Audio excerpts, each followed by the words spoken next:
The chairman of the board here on 103.9 WSOS and AM 1170, streaming these songs all the time via the WSOS app and also on StAugustineRadio.com. It turned out to be kind of a cloudy day. We still hope for a little bit of sunshine this afternoon. We've reached our high temperature of the day, 63 degrees outside.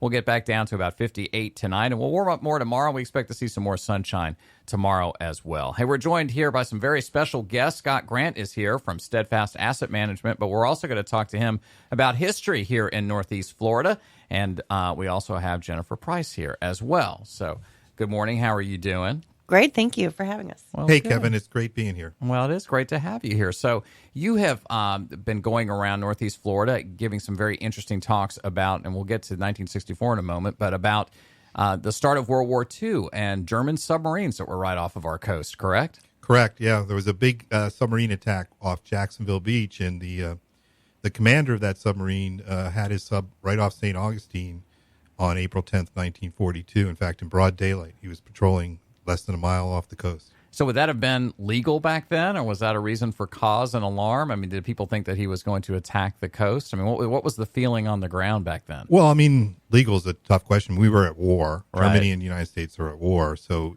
he was, he's doing his job. People did think later that night that he might attack the city of Jacksonville Beach, but the story in St. Augustine is they didn't know he was there.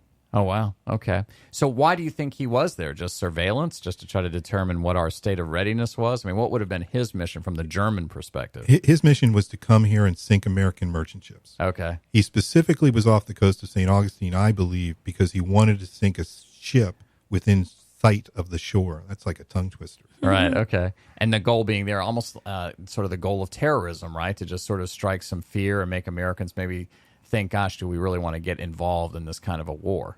Well, yeah, no question about it. Terrorism was an issue, was a goal. I think he was looking for glory. Oh, okay. So whatever happened to him and to that vessel? Well, first I'll answer the first question first. Okay. He's still alive. He's 104 really? years old. He lives wow. in Bremen, Germany. He's the last surviving German U-boat commander. He's been the last surviving German U-boat commander since 2002. Right. He stopped driving 2 years ago. Oh, my gosh. So did he come ashore and sample some water from the Fountain of Youth, and that's why he's still around? No, I don't think so. He says he never came ashore, but that's a good one. I liked about it. Yeah, so that might work. He actually, we're on the radio. He actually tracked the radio signal from WFOY in order to find St. Augustine. So they were the blame. Yep, yeah, they're to blame. They're to blame. See? Yeah, well, back in the day, as you probably know, WFOY had their tower in the Intercoastal. It was actually in the water, which in the world of AM radio, it doesn't get any better than that because water obviously conducts electricity. So you could listen to WFOY from Hilton Head all the way to Fort Pierce. And they say that's one of the reasons he was able to track the signal so easily was because of the copper wires in the water. Interesting. And then the lighthouse probably helped him too, or did they turn it off? No, the lighthouse was glowing. Okay. The very next day, Governor Spessard Holland institutes a blackout. Okay. But there's no blackout on April 10th, 1942 when he's off our coast. He followed the lighthouse. He used the lighthouse at night as his landmark as he cruised up and down, hoping that an oil tanker would come along, that he would sink it where people could see it. And that eventually happens at 9:30 at night off of Jacksonville Beach. Okay. That's Scott Grant, if you're just tuning in. And we're going to get back to the music here in just a moment. But he is with Standfast Asset Management. But obviously you have an interest in history, especially local history, right? Correct, yeah. Why is that? I've always had an interest in local history no matter where I lived. And the local history down here is fascinating. There's so many stories. And as it turns out, for a couple different reasons, most of those stories were not told at the time. Right. Yeah, it's interesting that, we obviously will, in school study the broad strokes of history, but it's pretty rare that even a student here in St. Augustine would know that there was a German U-boat right offshore. The most common response I get to that speech is, I never knew this happened. Wow. Over and over again, people come running up to me afterwards and say, I never knew this happened. So that submarine that was offshore, was it by itself? Was it part of a fleet at the time? It was part of a fleet, but there were no other submarines near St. Augustine other than Hardigan's, which was the U-123. Right. And did our Navy do anything to try to sink that submarine to protect the shores of St. Augustine? Well, yes. The Navy was tremendously unprepared. Right. But because Hardigan 2 nights earlier had sunk 2 oil tankers off of Brunswick, the Navy had dispatched the nearest destroyer, which was in Miami. Right. And that destroyer, by happenstance, runs into Hardigan later on the night of April 10th, right off of St. Augustine. Really? Yeah. Interesting. Wow. In fact, a guy saw the activity and eventually went out there in a boat and picked up some pieces of Hardigan's submarine. Mm-hmm. And when Hardigan comes here in the early 90s, that guy shows up at one of the speeches with pieces of Hardigan's submarine. Oh, really? Yeah. That's a great story. Scott Grant is here. He's got a lot of great stories. We're going to talk about others that relate to St. Augustine and Northeast Florida in 1964 as well. And when he's not telling great stories and making us think a little bit about our history, he, of course, directs Standfast Asset Management right here in St. Johns County in Ponte Vedra. And I guess if people that are listening to us have any questions about some of your recollection of history, they should also get in touch with you, right? Oh, absolutely. Would love to hear stories from anybody who was there for either of these events or has questions. I love to talk about history. Okay. Jennifer Price is here with us as well. And if people want to get in touch with you guys, what should they do? Oh, they should definitely call us at 904-285-2130. We'd love to have a conversation with them and talk about history. Okay. We'll put all that information up, too, on our Facebook page at WSOS Radio. We'll tweet it out as well. And we'll be back with Scott Grant, so stay tuned.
The Beatles. And speaking of the Beatles, 1964, the tribute concert is coming here to our St. Augustine Amphitheater. And they're currently at Carnegie Hall in New York, one of the best Beatles tribute bands you're ever going to find. I went to hear them last year at the amphitheater. They basically recreate a concert from 1964 that the Beatles did all the way down to the actual instrumentation, the amplification, the whole deal, what they were wearing, and what was said at this particular show. And that's going to take place, of course, March 17th, a Saturday night at the St. Augustine Amphitheater. We're going to be giving away tickets, too, as we get a little bit closer to it. And that actually ties in pretty nicely to a talk that you're going to be giving around Northeast Florida over the next couple of months, right? Scott Grant, about 1964 here. Oh, absolutely. Yeah. In fact, I'm fascinated by this concert that's going to be. We got to find out more about that. Well, are they recreating the concert here, the one that was at the Gator Bowl? No, they recreate a concert. I can't remember exactly which one. We'll have to find out. But it is a concert that took place in a smaller venue than that. But everything down to the guitars that were used, the actual clothing that they each wore. And, of course, they're constantly in character. Like, I've interviewed them on the radio, and John Lennon stays John Lennon throughout the whole thing, from the time that I pick up the phone off the air to the time I say goodbye. And they've been doing this now for 33 years.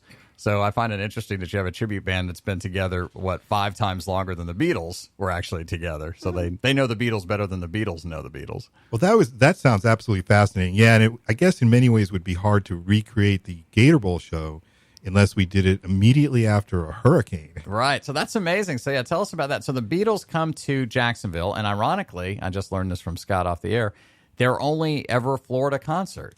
Yeah, they played twice in the state of Florida, but this is the only real concert. The other time is their second appearance on the Ed Sullivan Show, which is in Miami. Oh, okay. So it's only 2 times they play in Florida. They come here. They are scheduled to play a concert on September 11th, 1964. In fact, they had planned to be here a couple days earlier, and I think that they were looking for a couple of days of relaxation at the beach. But Hurricane Dora hits on September the 10th, and it makes landfall at Volano, and obviously does a ton of devastation.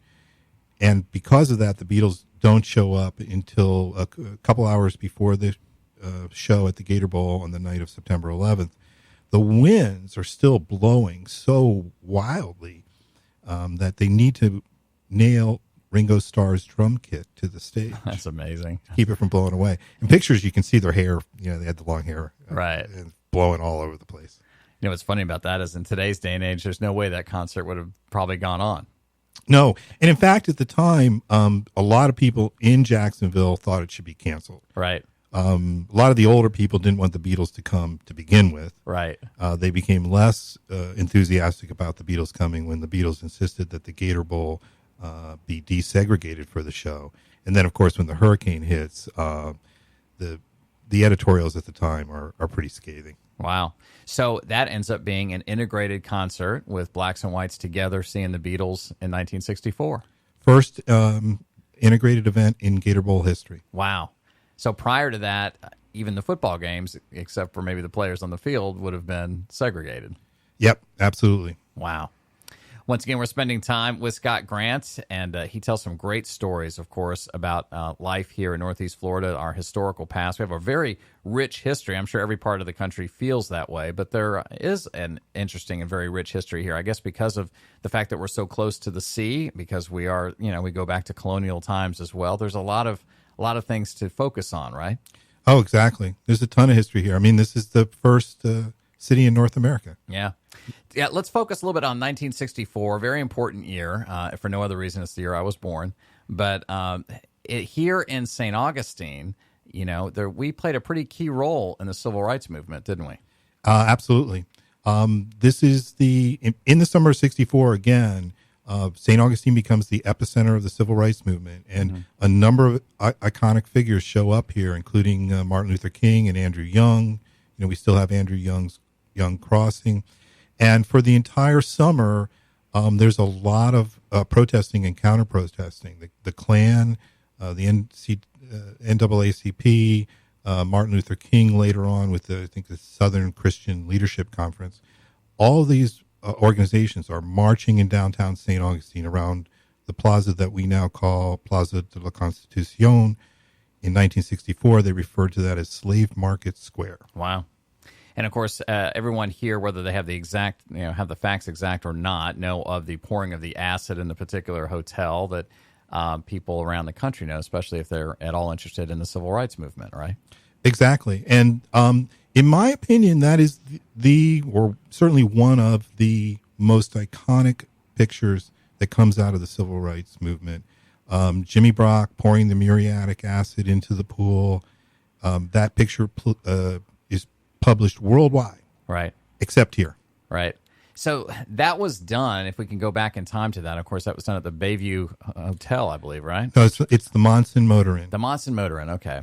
And the thought was that if you poured this acid in the pool that you couldn't swim, or that if somebody got in, they would be hurt? Well, there were black and white students in the pool. Together when Brock pours the acid into the pool. Right. As it turns out, muriatic acid probably wasn't going to hurt them unless they, kind of poured it directly onto their bodies. But nobody knew that. When the picture plays in New York or in Sweden or in California, you just picture the title was pool owner or hotel owner pouring acid in the pool to chase the black people out. What did work the very next day, Brock puts a alligator into the pool. Oh, really? And nobody knows about that. I did not know that. And that ends any thoughts about anybody swimming in that pool for a while. And it's also not good for the alligator, right? He doesn't like chlorine water. Yeah, you'd think. Although I saw a picture of just the other day of a alligator in the pool. And oh, really? Yeah, someplace not that far from here. They're fairly simple creatures. I think they'll take anything that's wet. Hey, Scott Grant is here with us, and he, of course, also when he's not telling great stories and traveling around Northeast Florida to help us understand our history a little bit better, he runs Standfast Asset Management. You can connect with him, too, by going to standfastic.com. We're going to put all that information up on our Facebook page, and we'll tweet it out as well. Maybe you have some thoughts about our history that you think that Scott may be interested in learning about. We're also here with Jennifer Price. She's you get to go around with Scott when he gives some of these stories, right? When he talks to local Rotary clubs and Kiwanis clubs and history groups. And what do people say after he gives these talks? They usually praise him for being the most animated and entertaining presentation that they've seen in a long time. Right. And I've seen his 1964 speech over 65 times. Wow. So I really enjoy it. Right. I can imagine. Well, he does. And it's amazing he can talk about all this stuff without notes. You can't see that on the radio when you're driving around, but all this information that he's sharing with us about St. Augustine and St. Johns County is all done without notes. Very impressive. Hey, we're going to come back and talk some more with Scott Grant here on 103.9 WSOS. Stay tuned.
The Beatles and Act Naturally, two songs from the Beatles. And we're spending time this half hour with Scott Grant and also Jennifer Price are both here. And they're part of our community here in St. Johns County. We're talking about our history a little bit. It's very interesting to go back in time. We were talking a little bit about World War II history here in St. Johns County earlier in the half hour, and most recently talking about life here in 1964.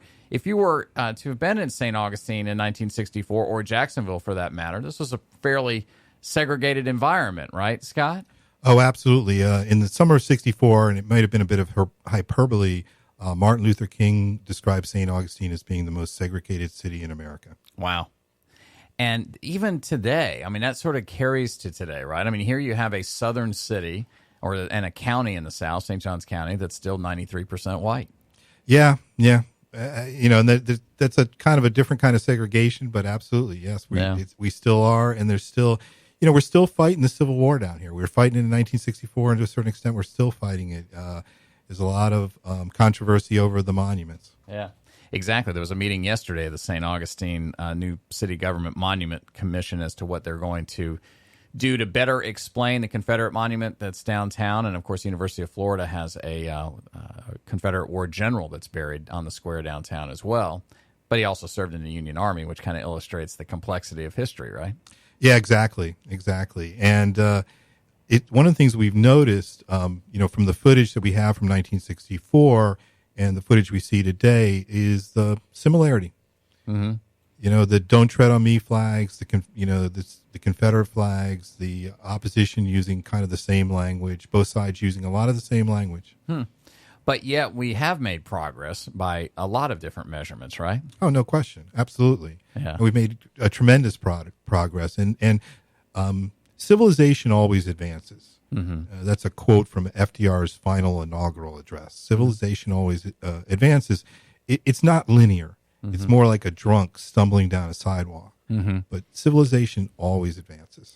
That's a great way to summarize Western civilization. A drunk stumbling down the sidewalk. Still gets home, though, right?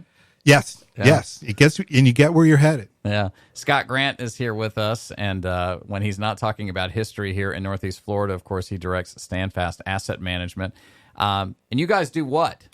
We are a fiduciary asset manager. Mm-hmm. We manage investment portfolios for individuals, and we have an obligation to manage those portfolios in their best interest. Right. We do not sell investment products. We invest in predominantly stocks, bonds, and cash, but we invest that money for the benefit of the client. Right. So what is this strong interest that you have in history? How does that support what you do on the financial side for clients? Well, I think there's some similarities. I mean, for one thing, you constantly hear people say things like investments are different today, or, the stock market's different. Right. And that's just not true. Right. History provides a variety of lessons about how one ought to invest. Mm-hmm. And those rules, many of them were laid down by a man named Benjamin Graham in the 30s. Mm-hmm. He taught Warren Buffett and others at Columbia, and those rules are as good today as they were in 1930. Right. So history repeats itself in the financial world as much as it does in the political and economic world. Absolutely. Yeah. That's Scott Grant, and of course he's a resident of St. Johns County as well as businesses based here. Jennifer Price, before we wrap up our time, I know that Scott is around giving different talks around Northeast Florida. He's got one coming up in Duval County, not too far up the road. If some of our listeners, and I know they are very interested in our local history, they could go and participate in one of those talks, right? Definitely. They need to check out our Facebook page, Scott A. Grant, and we promote those free to the public presentations all the time. Okay. And what's that Facebook page again? It's Scott A. Grant. Okay. All right. His personal page. Very good. Well, Jennifer, thanks for coming in. And Scott, thank you for all your time. You did a great job. Hey, Kevin, it was great being here. I love the station, and you were great. Well, thank you very much. We'll have you back on.